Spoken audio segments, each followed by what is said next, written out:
Once upon a time, 2 poor woodcutters were making their way home through a great pine forest. It was winter, and a night of bitter cold. The snow lay thick upon the ground and upon the branches of the trees. The frost kept snapping the little twigs on either side of them as they passed, and when they came to the mountain torrent, she was hanging motionless in air. So cold was it that even the animals and the birds did not know what to make of it. "Ugh!" snarled the wolf, as he limped through the brushwood with his tail between his legs. "This is perfectly monstrous weather. Why doesn't the government look to it?" "Weet, weet, weet," twittered the green linnets. "The old earth is dead, and they have laid her out in her white shroud. The earth is going to be married, and this is her bridal dress," whispered the turtle doves to each other. Their little pink feet were quite frostbitten, but they felt it was their duty to take a romantic view of the situation. "Nonsense," growled the wolf. "I tell you that it's all the fault of the government, and if you won't believe me, I shall eat you." The wolf had a thoroughly practical mind, and was never at a loss for a good argument. "Well, for my own part," said the woodpecker, who was a born philosopher, "I don't care an atomic theory for explanations. If a thing is so, it is so, and at present it is terribly cold." Terribly cold it certainly was. The little squirrels who lived inside the tall fir tree kept rubbing each other's noses to keep themselves warm, and the rabbits curled themselves up in their holes and did not venture even to look out of doors. The only people who seemed to enjoy it were the great horned owls. Their feathers were quite stiff with rime, but they did not mind, and they rolled their large yellow eyes and called out to each other across the forest, "Tu whit, tu woo, tu whit, tu woo. What delightful weather we are having!" On and on went the 2 woodcutters, blowing lustily upon their fingers and stamping with their huge iron-shod boots upon the caked snow. Once they sank into a deep drift, and came out as white as millers are when the stones are grinding. And once they slipped on the hard smooth ice where the marsh water was frozen, and their faggots fell out of their bundles, and they had to pick them up and bind them together again. And once they thought that they had lost their way, and a great terror seized on them, for they knew that the snow is cruel to those who sleep in her arms. But they put their trust in the good Saint Martin, who watches over all travellers, and retraced their steps, and went warily, and at last they reached the outskirts of the forest, and saw, far down in the valley beneath them, the lights of the village in which they dwelt. So overjoyed were they at their deliverance that they laughed aloud, and the earth seemed to them like a flower of silver, and the moon like a flower of gold. Yet after that they had laughed, they became sad, for they remembered their poverty, and one of them said to the other, "Why did we make merry, seeing that life is for the rich, and not for such as we? Better we had died of cold in the forest, or that some wild beast had fallen upon us and slain us." "Truly," answered his companion, "much is given to some, and little is given to others. Injustice has parcelled out the world, nor is there equal division of aught, save of sorrow." But as they were bewailing their misery to each other, this strange thing happened. There fell from heaven a very bright and beautiful star. It slipped down the side of the sky, passing by the other stars in its course, and as they watched it wondering, it seemed to them to sink behind a clump of willow trees that stood hard by a little sheepfold, no more than a stone's throw away. "Why, there is a crock of gold for who finds it," they cried, and they set to and ran, so eager were they for the gold. And one of them ran faster than his mate, and outstripped him, and forced his way through the willows, and came out on the other side, and lo, there was indeed a thing of gold lying on the white snow, So he hastened towards it, and stooping down placed his hands upon it, and it was a cloak of golden tissue, curiously wrought with stars, and wrapped in many folds. And he cried out to his comrade that he had found the treasure that had fallen from the sky, and when his comrade had come up, they sat them down in the snow, and loosened the folds of the cloak, that they might divide the pieces of gold. But alas, no gold was in it, nor silver, nor indeed treasure of any kind, but only a little child who was asleep. And one of them said to the other, "This is a bitter ending to our hope, nor have we any good fortune, for what doth a child profit to a man? Let us leave it here, and go on our way, seeing that we are poor men, and have children of our own, whose bread we may not give to another." But his companion answered him, "Nay, but it were an evil thing to leave the child to perish here in the snow. And though I am as poor as thou art, and have many mouths to feed, and but little in the pot, yet will I bring it home with me, and my wife shall have care of it." So very tenderly he took up the child, and wrapped the cloak around it to shield it from the harsh cold, and made his way down the hill to the village, his comrade marvelling much at his foolishness and softness of heart. And when they came to the village, his comrade said to him, "Thou hast the child, therefore give me the cloak, for it is meet that we should share." But he answered him, "Nay, for the cloak is neither mine nor thine, but the child's only." And he bade him Godspeed, and went to his own house and knocked.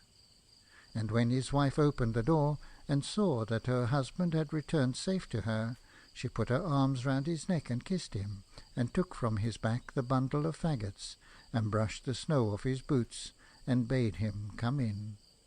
But he said to her, "I have found something in the forest, and I have brought it to thee to have care of it." And he stirred not from the threshold. "What is it?" she cried. "Show it to me, for the house is bare, and we have need of many things."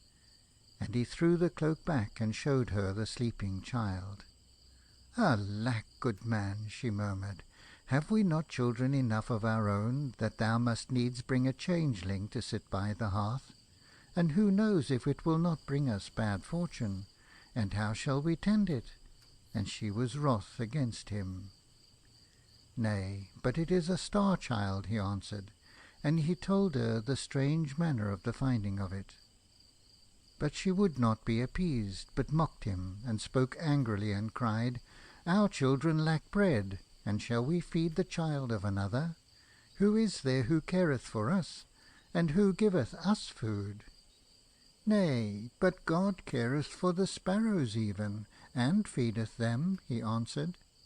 "Do not the sparrows die of hunger in the winter?" she asked, "and is it not winter now?" And the man answered nothing, but stirred not from the threshold. And a bitter wind from the forest came in through the open door, and made her tremble. And she shivered, and said to him, "Wilt thou not close the door? There cometh a bitter wind into the house, and I am cold." "Into a house where a heart is hard, cometh there not always a bitter wind?" he asked. And the woman answered him nothing, but crept closer to the fire. And after a time she turned round and looked at him, and her eyes were full of tears. And he came in swiftly, and placed the child in her arms. And she kissed it, and laid it in a little bed, where the youngest of their own children was lying. And on the morrow the woodcutter took the curious cloak of gold, and placed it in a great chest, and a chain of amber that was round the child's neck his wife took, and set it in the chest also. So the Star-Child was brought up with the children of the woodcutter, and sat at the same board with them, and was their playmate. And every year he became more beautiful to look at, so that all those who dwelt in the village were filled with wonder. For while they were swarthy and black-haired, he was white and delicate as sawn ivory, and his curls were like the rings of the daffodil. His lips also were like the petals of a red flower, and his eyes were like violets by a river of pure water, and his body like the narcissus of a field where the mower comes not. Yet did his beauty work him evil, for he grew proud and cruel and selfish. The children of the woodcutter and the other children of the village he despised, saying that they were of mean parentage, while he was noble, being sprung from a star. And he made himself master over them, and called them his servants. No pity had he for the poor, or for those who were blind, or maimed, or in any way afflicted, but would cast stones at them, and drive them forth onto the highway, and bid them beg their bread elsewhere, so that none save the outlaws came twice to that village to ask for alms. Indeed, he was as one enamoured of beauty, and would mock at the weakly and ill-favoured, and make jest of them. And himself he loved, and in summer, when the winds were still, he would lie by the well in the priest's orchard, and look down, and marvel at his own face, and laugh for the pleasure he had in his fairness. Often did the woodcutter and his wife chide him, and say, "We did not deal with thee, as thou dealest with those who are left desolate, and have none to succour them. Wherefore art thou so cruel to all who need pity?" Often did the old priest send for him, and seek to teach him the love of living things, saying to him, "The fly is thy brother, do it no harm. The wild birds that roam through the forest have their freedom, snare them not for thy pleasure. God made the blindworm and the mole, and each has its place. Who art thou to bring pain into God's world? Even the cattle of the field praise him." But the Star-Child heeded not their words, but would frown and flout, and go back to his companions and lead them. And his companions followed him, for he was fair and fleet of foot, and could dance and pipe and make music. And wherever the Star-Child led them, they followed, and whatever the Star-Child bade them do, that did they. And when he pierced with a sharp reed the dim eyes of the mole, they laughed, and when he cast stones at the leper, they laughed also.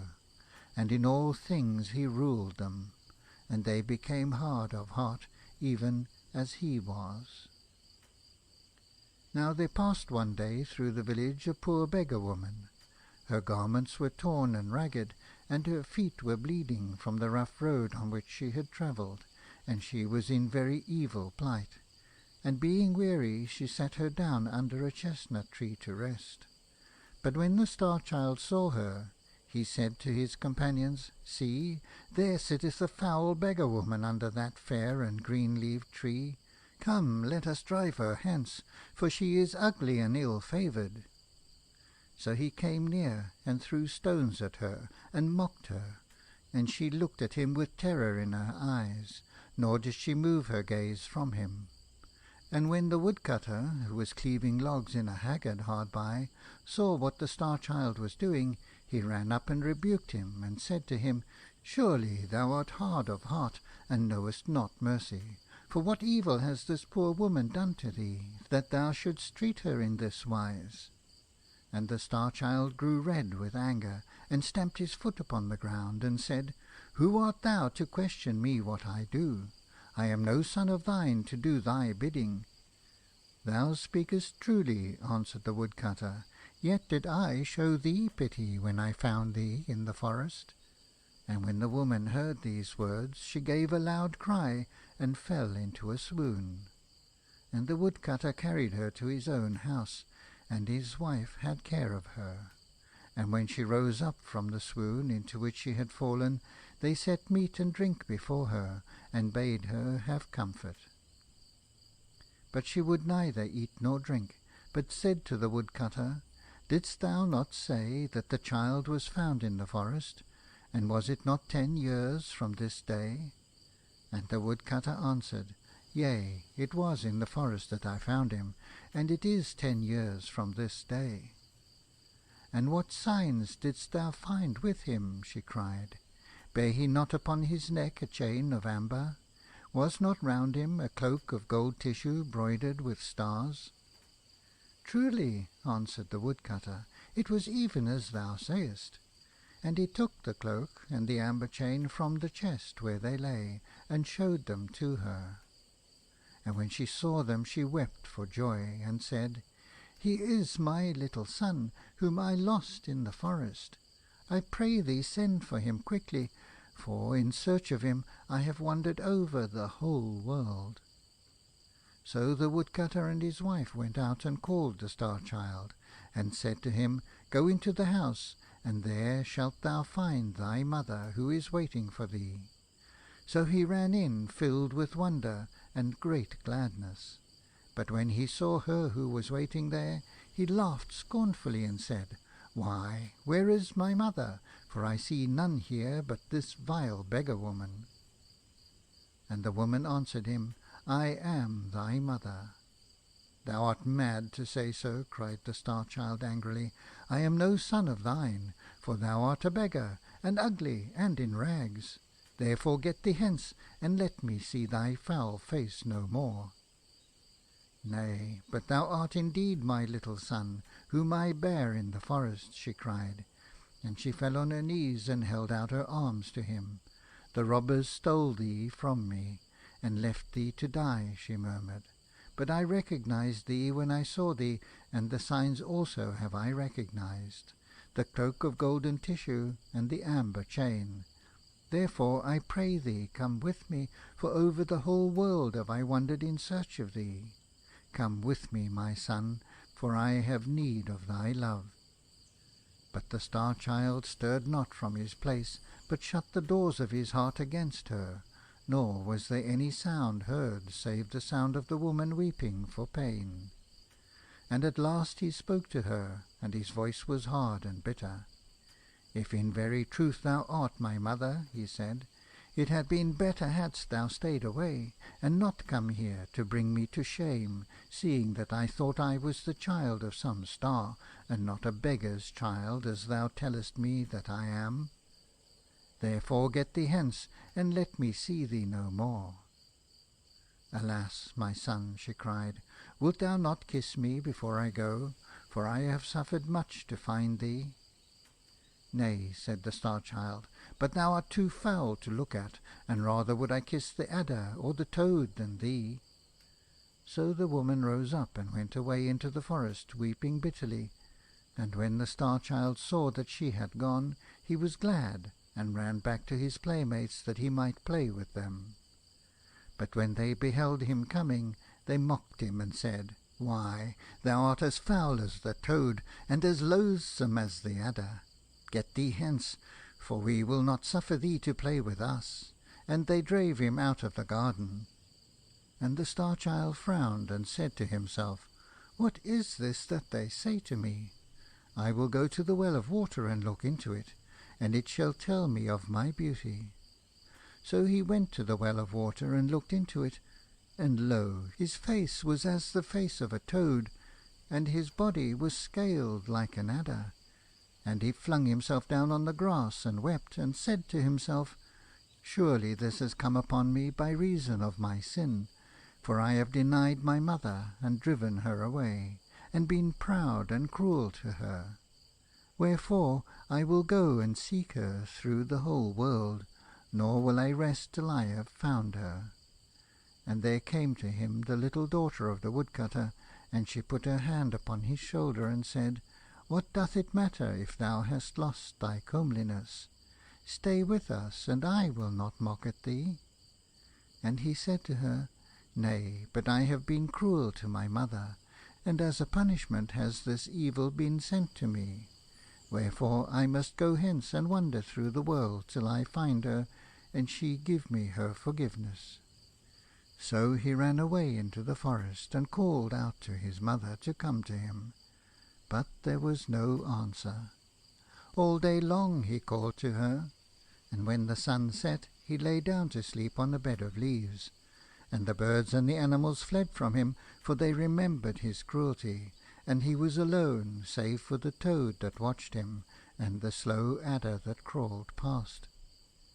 And in the morning he rose up, and plucked some bitter berries from the trees, and ate them, and took his way through the great wood, weeping sorely. And of everything that he met he made inquiry if perchance they had seen his mother. He said to the mole, "Thou canst go beneath the earth. Tell me, is my mother there?" And the mole answered, "Thou hast blinded mine eyes. How should I know?" He said to the linnet, "Thou canst fly over the tops of the tall trees, and canst see the whole world. Tell me, canst thou see my mother?" And the linnet answered, "Thou hast clipped my wings for thy pleasure. How should I fly?" And to the little squirrel who lived in the fir tree and was lonely, he said, "Where is my mother?" And the squirrel answered, "Thou hast slain mine. Dost thou seek to slay thine also?" And the Star-Child wept, and bowed his head, and prayed forgiveness of God's things, and went on through the forest, seeking for the beggar-woman. And on the third day he came to the other side of the forest, and went down into the plain. And when he passed through the villages, the children mocked him, and threw stones at him, and the carlots would not suffer him even to sleep in the byres, lest he might bring mildew on the stored corn, so foul was he to look at. And their hired men drave him away, and there was none who had pity on him. Nor could he hear anywhere of the beggar-woman who was his mother, though for the space of 3 years he wandered over the world, and often seemed to see her on the road in front of him, and would call to her, and run after her till the sharp flints made his feet to bleed. But overtake her he could not, and those who dwelt by the way did ever deny that they had seen her, or any like her, and they made sport of his sorrow. For the space of 3 years he wandered over the world, and in the world there was neither love, nor loving kindness, nor charity for him, but it was even such a world as he had made for himself in the days of his great pride. And one evening he came to the gate of a strong walled city that stood by a river, and weary and footsore though he was, he made to enter in. But the soldiers who stood on guard dropped the halberds across the entrance, and said roughly to him, "What is thy business in the city?" "I am seeking for my mother," he answered, "and I pray ye to suffer me to pass, for it may be that she is in this city." But they mocked at him, and one of them wagged a black beard, and set down his shield, and cried, "Of a truth thy mother will not be merry when she sees thee, for thou art more ill-favoured than the toad of the marsh, or the adder that crawls in the fen. Get thee gone, get thee gone. Thy mother dwells not in this city." And another, who held a yellow banner in his hand, said to him, "Who is thy mother, and wherefore art thou seeking for her?" And he answered, "My mother is a beggar, even as I am, and I have treated her evilly, and I pray ye to suffer me to pass, that she may give me her forgiveness, if it be that she tarrieth in this city." But they would not, and pricked him with their spears. And, as he turned away weeping, one, whose armour was inlaid with gilt flowers, and on whose helmet couched a lion that had wings, came up and made inquiry of the soldiers who it was who had sought entrance. And they said to him, "It is a beggar, and the child of a beggar, and we have driven him away." "Nay," he cried, laughing, "but we will sell the foul thing for a slave, and his price shall be the price of a bowl of sweet wine." And an old evil-visaged man who was passing by called out and said, "I will buy him for that price." And when he had paid the price, he took the Star-Child by the hand and led him into the city. And after they had gone through many streets, they came to a little door that was set in a wall that was covered with a pomegranate tree. And the old man touched the door with a ring of graved jasper, and it opened, and they went down 5 steps of brass into a garden filled with black poppies and green jars of burnt clay. And the old man took then from his turban a scarf of figured silk, and bound with it the eyes of the Star-Child, and drave him in front of him. And when the scarf was taken off his eyes, the Star-Child found himself in a dungeon that was lit by a lantern of horn. And the old man set before him some mouldy bread on a trencher, and said, Eat, and some brackish water in a cup, and said, Drink. And when he had eaten and drunk, the old man went out, locking the door behind him, and fastening it with an iron chain. And on the morrow the old man, who was indeed the subtlest of the magicians of Libya, and had learned his art from one who dwelt in the tombs of the Nile, came in to him and frowned at him, and said, In a wood that is nigh to the gates of this city of Giaurs there are 3 pieces of gold. One is of white gold, and another is of yellow gold, and the gold of the third one is red. Today thou shalt bring me the piece of white gold, and if thou bringest it not back, I will beat thee with 100 stripes. Get thee away quickly, and at sunset I will be waiting for thee at the door of the garden. See that thou bringest the white gold, or it shall go ill with thee, for thou art my slave, and I have bought thee for the price of a bowl of sweet wine. And he bound the eyes of the Star-Child with the scarf of figured silk, and led him through the house, and through the garden of poppies, and up the 5 steps of brass, and having opened the little door with his ring, he set him in the street. And the Star-Child went out at the gate of the city, and came to the wood of which the magician had spoken to him. Now this wood was very fair to look at from without, and seemed full of singing birds, and of sweet-scented flowers, and the Star-Child entered it gladly. Yet did its beauty profit him little, for wherever he went, harsh briars and thorns shot up from the ground and encompassed him, and evil nettles stung him, and the thistle pierced him with her daggers, so that he was in sore distress. Nor could he anywhere find the piece of white gold of which the magician had spoken, though he sought for it from morn to noon, and from noon to sunset. And at sunset he set his face towards home, weeping bitterly, for he knew what fate was in store for him. But when he had reached the outskirts of the wood, he heard from a thicket a cry as of someone in pain, and forgetting his own sorrow, he ran back to the place, and saw there a little hare caught in a trap that some hunter had set for it. And the Star-Child had pity on it, and released it, and said to it, I am myself but a slave, yet may I give thee thy freedom. And the hare answered him and said, Surely thou hast given me freedom, and what shall I give thee in return? And the Star-Child said to it, I am seeking for a piece of white gold, nor can I anywhere find it, and if I bring it not to my master, he will beat me. Come thou with me, said the hare, and I will lead thee to it, for I know where it is hidden, and for what purpose. So the Star-Child went with the hare, and lo, in the cleft of a great oak tree he saw the piece of white gold that he was seeking.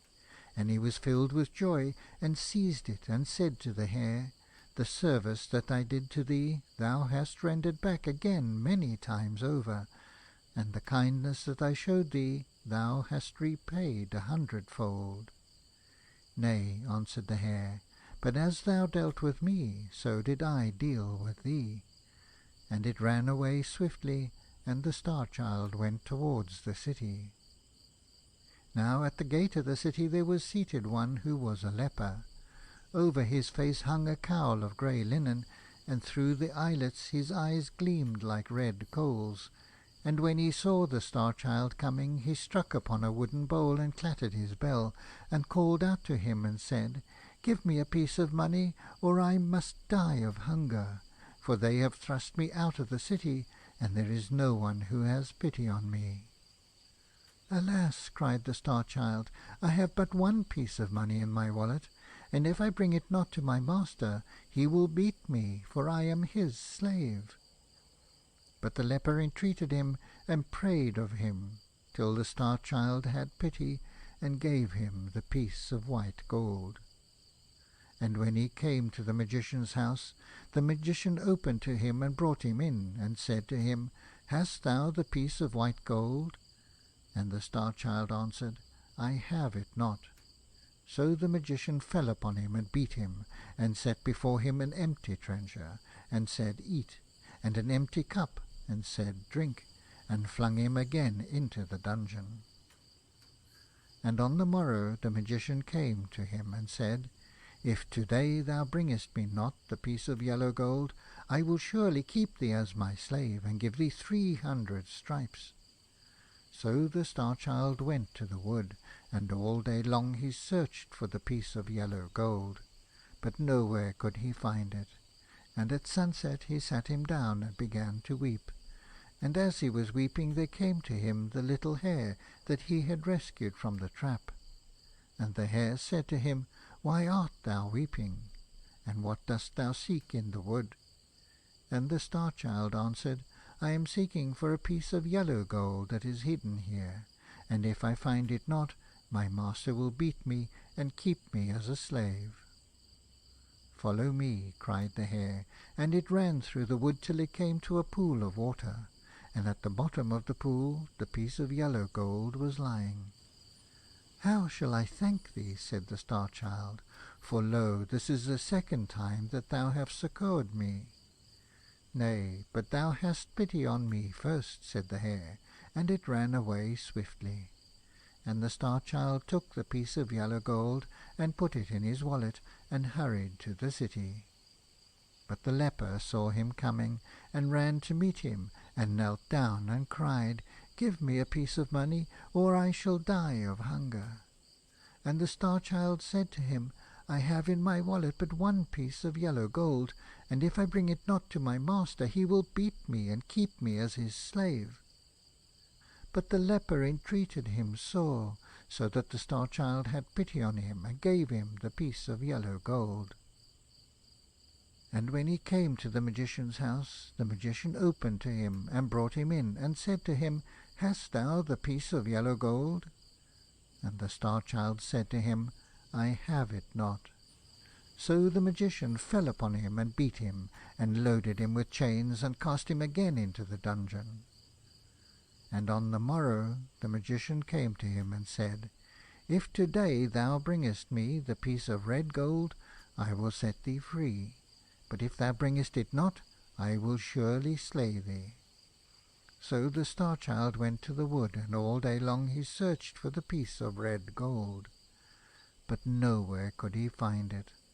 And at evening he sat himself down and wept. And as he was weeping, there came to him the little hare. And the hare said to him, The piece of red gold that thou seekest is in the cavern that is behind thee. Therefore weep no more, but be glad. How shall I reward thee? Cried the Star-Child, for lo, this is the third time thou hast succoured me. Nay, but thou hadst pity on me first, said the hare, and it ran away swiftly. And the Star-Child entered the cavern, and in its furthest corner he found the piece of red gold. So he put it in his wallet, and hurried to the city. And the leper, seeing him coming, stood in the centre of the road, and cried out, and said to him, Give me the piece of red money, or I must die. And the Star-Child had pity on him again, and gave him the piece of red gold, saying, Thy need is greater than mine. Yet was his heart heavy, for he knew what evil fate awaited him. But lo, as he passed through the gate of the city, the guards bowed down and made obeisance to him, saying, How beautiful is our Lord! And a crowd of citizens followed him, and cried out, Surely there is none so beautiful in the whole world. So that the Star-Child wept, and said to himself, They are mocking me, and making light of my misery.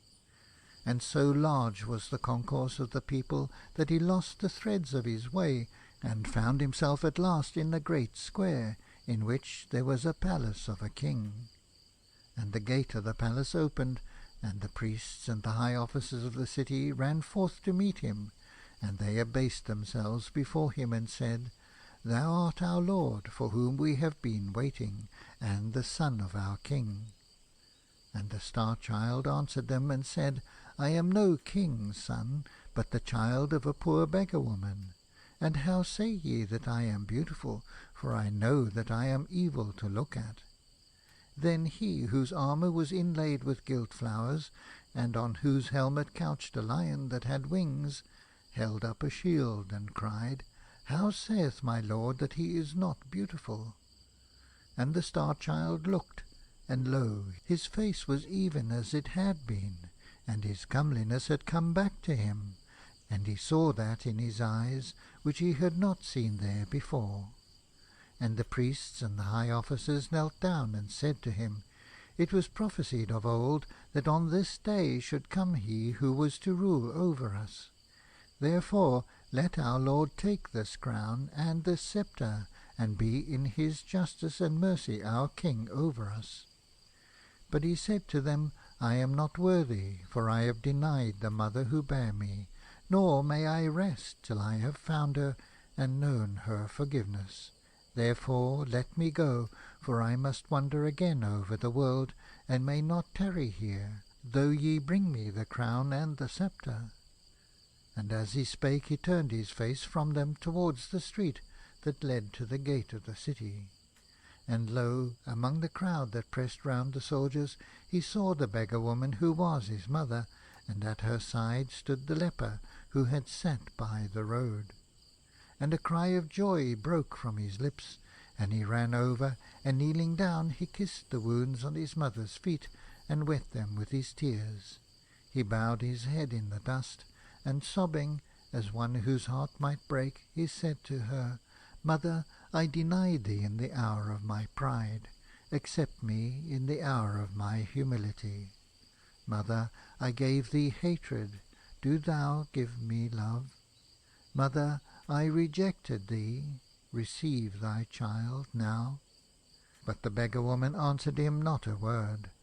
And he reached out his hands and clasped the white feet of the leper, and said to him, Thrice did I give thee of my mercy. Bid my mother speak to me once.